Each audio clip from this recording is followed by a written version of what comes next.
G'day everybody, Joe Cookie. I've decided to do a day in the life vlog and just take you around my local area, show you some of our culturally significant places and just show you the kind of day-to-day things I get up to as an Australian housewife. Now my husband Wayne will be filming some of the footage today. You might see a random finger or a toe or a hairy forearm here and there, but he likes to stay behind the scenes. We don't talk about why, but he likes his privacy. He's not a social media kind of guy, problematic. But yeah, so we're just going to take you around and show you a part of Australia. Giddy up! Okay, so the first part of Australia I want to talk to you about is when we go outside. Wayne and I, there's a fun game that Wayne and I like to play. We like to see how many steps it takes before I go into cardiac arrest or literally have steam coming out of my ears from overheating. And oddly enough, I've never actually got to that stage because I do cardio every day. But I hear in some parts of the world, this is a fun game that husband and wives play together. Amazing. It really, really works if you live in dry, arid, really hot places.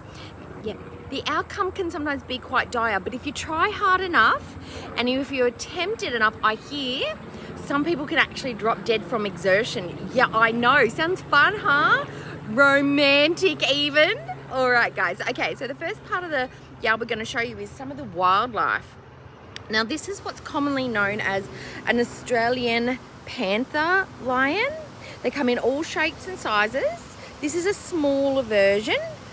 They are known to be somewhat feral, quite aggressive, been known to attack feet and hands. See, they can move. Oh, yes, and becoming quite vocal. They do tend to like the warmth and do like to be fed regularly. Some of these feral ones do like to be taken to the vet to get nails clipped and to have, basic medical things taken care of. Not all, but most, like pretty much any that have owners. This one's in quite good health, sturdy tail, cute face, little bit of a nasty attitude sometimes, but pretty much adorable. Now, if you don't smell like old cheese, you are safe from these creatures, but if you do have a bit of the blue cheese about you, you're likely to get a bit of a nibble on the feet or the hand or potentially to the face. If you don't have a soul, they can sense it. Okay. In Australia, since the invention of the tree in 1902, we have got at least 6 different types of trees that can be found in Australia. 17,000 trees in total all over the continent. The man who invented them, Mr. Tim Bailey, came up with the eye of a tree when he saw a blade of grass growing and he thought, wouldn't it be nice if we had something taller and sturdier that the leaves, we'll call them leaves, could hang off and they could provide perhaps shade. And an offshoot of the invention of the tree is that it actually provides oxygen. Before that, we were just buying it in bulk, like bottles of water. You buy the bottle of the oxygen, you fill up your house, usually lasts a week or two, a very expensive exercise. Much like the Wi-Fi, the invention of the tree has been pretty stellar for Australia. It's created the paradise-like environment that they are well known for. A lot of people come here just to see the trees. They are a tourist attraction. No other places on the globe currently have trees, as I've been told. Since I've never left the country, I wouldn't know. I'm a bit ignorant to that, but I assume nobody else has trees except us. So that's something unique about Australia. Yep, Wikipedia says so. Only Australia has trees. Yep, confirmed. Now, another cultural significant thing to Australia are circular objects. Find them everywhere, on cars, steering wheels, boats. The sun's circular. We've got a sun in Australia as well. So what we like to do is put our relics. This one is as old as 2000 BC, this one, as far as I'm aware. We just like to come outside, sit, stare at it. It's very relaxing, it's fresh and it's creamy also, hence the colour. We do like to just sit around, think. Sometimes we'll set up the barbecue beside the circle, and we will barbecue shrimp, chicken, the sausages. We will offer them snags on bread with tomato sauce as an offering to the circular gods. And every Australian backyard will have a circular object in it to just, you know, bring down the power of the gods and bring good fortune and ideally to keep the mosquitoes away. Yep, we think it was initially an anti-mosquito thing, but so the legends say, but we just think they look good now.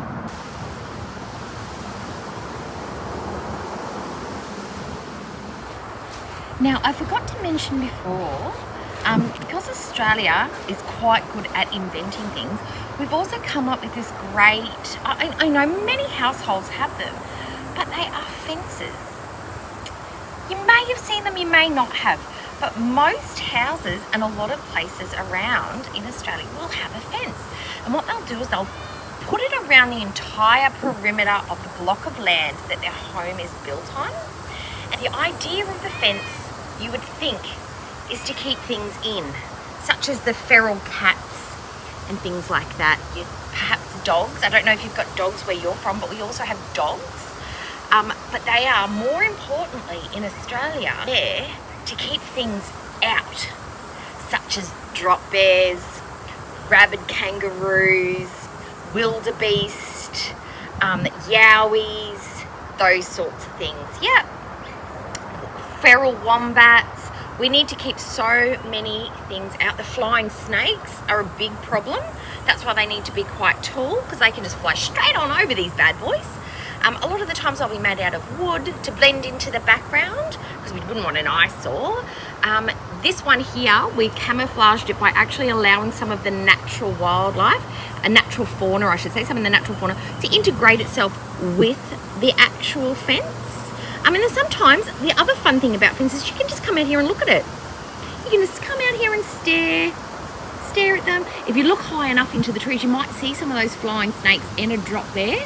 Normally drop bears come out at the night time. They are a nocturnal animal. It's easier to camouflage yourself. And since you do move at supersonic speed, it is easiest to hunt in the dark. No one can see you, hear you, or see you coming. Yep, they love the taste of blood, they do, the drop bears. The flying snakes, oh, they'll just nip you and run off. But yeah, fences, get onto it. They're nifty.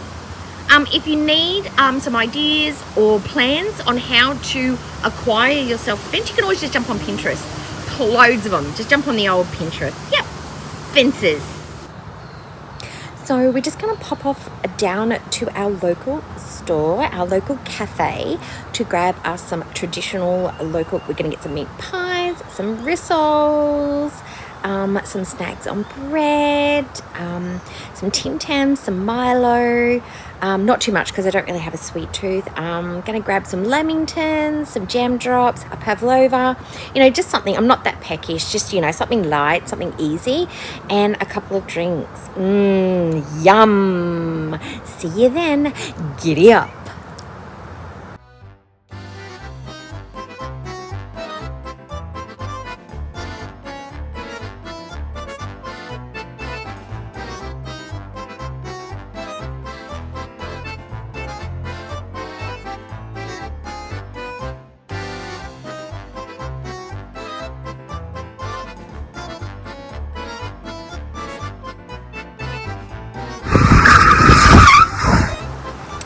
So everybody, that was the sightseeing we've had today. My husband Wayne has taken us to our local culturally significant cafe.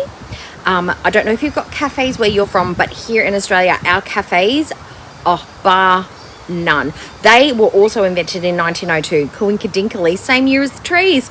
Who knows? Australia's really good at inventing cafes and trees and all sorts of stuff. So what has picked me up at the cafe, or as we say in Australia, cafe, or the corner shop, is one of my favorite healthy drinks, because I'm on a healthy kick at the moment. I have been since about 8 a.m. this morning. It's now 10 o'clock, so I'm going strong. Is one of my favorite green smoothie drinks. It's got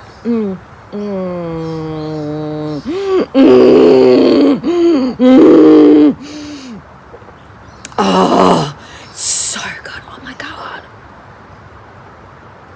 Oh my god, it's so good. So what's in it, you ask? Okay, so it's got spinach, apple, coriander, onion powder, garlic powder, paprika, pineapple, pomegranate, guava, a small child, the kitchen sink, kitty litter, and some ice. Lots and lots of ice. Amazing. It's my favorite.